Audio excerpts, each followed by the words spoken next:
next up is The Island, Channel 4, putting a load of men and women this series on an island to survive for themselves, to film everything themselves, to record everything themselves, to look after themselves on a remote island in the Pacific. I will save my opinion because, again, I'm very interested to know what Gary thought.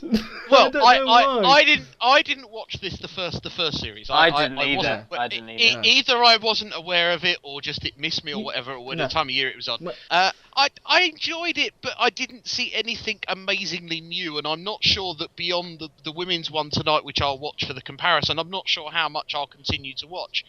It's a decent format. I don't understand why they're filming it themselves. I don't quite I get can that. answer that for you. I think because they're saying they're surviving on their own, if they had a camera crew on there, which shows like Survivor do in the States and things like that, I think it would take away any of the jeopardy and the realism. I know they're not going to die on the island. That the Channel 4 would never let that. Well, that's happen, the thing. They're not going to put them in extreme peril, are they? So, but it does give the feel of more authenticity than if they had a big crew on there with boom mics and cameras and things. And I appreciate that, and I appreciate also the fact that they do tell you there are experienced cameramen on the island, but they are living exactly the same way as the other campmates.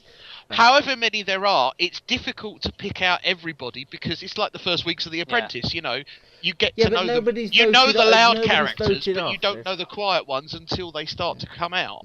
I enjoyed this. I enjoyed the first series, and I will keep watching it because it's a very easy watch, and I like thinking, well, how would anyone I know manage better on the island? It did well in the overnight figures by Channel 4. I was a bit annoyed, and I've been prudish before on this podcast, by the use of a certain F word was a little bit, overused. Josh, do you know I didn't even notice it. That's how desensitized I am. Unbelievably crude when we're not recording the podcast.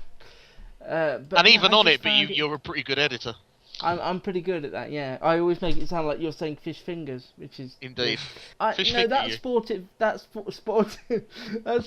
bit for me, but I do still enjoy it, and I don't like Bear Grylls, so I like the fact that he's not, a permanent fixture. His purpose is to take them there, and then to do little asides. Effectively, I'm not quite sure what his purpose is. I'd be more happy if he came back to the island every so often.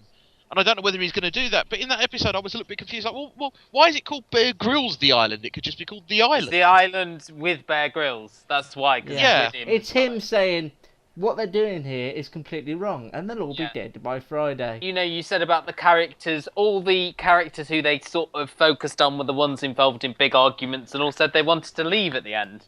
And Bear Grylls, as you said, just sort of justifies his appearance in the titles of the show by just, spouting nonsense every so often.